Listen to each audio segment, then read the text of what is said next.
permettait au bal de passer entre les deux hélices à chaque fois qu'il y avait besoin de tirer. Il y avait des paniers à roquettes également en dessous. Il faut savoir que dans le désert, eh bien, il n'y a pas un seul arbre. Donc on vole à 50 cm du sol, on surprend l'ennemi, on fait demi-tour, et donc on travaille de manière furtive. Il n'empêche que dans le désert, il fait très chaud. Et quand il fait très chaud, eh bien, les conditions de sustentation sont complètement dégradées. C'est comme ça qu'en Algérie, il y a eu plus de 250 avions qui ont disparu avec leurs équipages, parce que dès lors qu'on a atteint des températures de 40-50 degrés, eh bien, la sustentation est très faible, sachant que le moteur est un moteur qui, même s'il fait 600 chevaux, doit répondre à une masse très importante de l'avion qui est fabriqué entièrement en métal.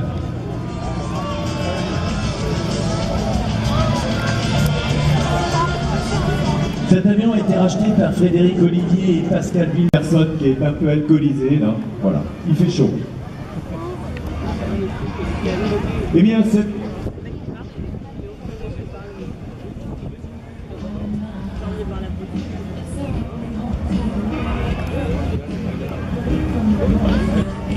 l'avion que vous voyez s'appelle un Whistler Storch. Il a donc sur le devant des ailes des petites ailes qui sont fixes, qui plus tard deviendront mobiles et qui ne sortiront que lorsque les vitesses ne seront plus suffisantes pour que l'aile puisse être sustentée.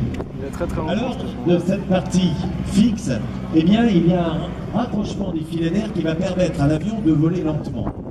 Cet avion, il est très très haut sur pattes, c'est-à-dire qu'il a des trains d'atterrissage qui sont extrêmement longs et qui font que cet avion va pouvoir se poser dans toutes les configurations de tous les terrains d'aviation ou même les terrains les plus sommaires.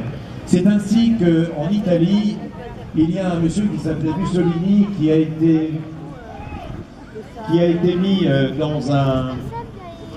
en prison à très très haute altitude et donc évidemment il était coincé. Or,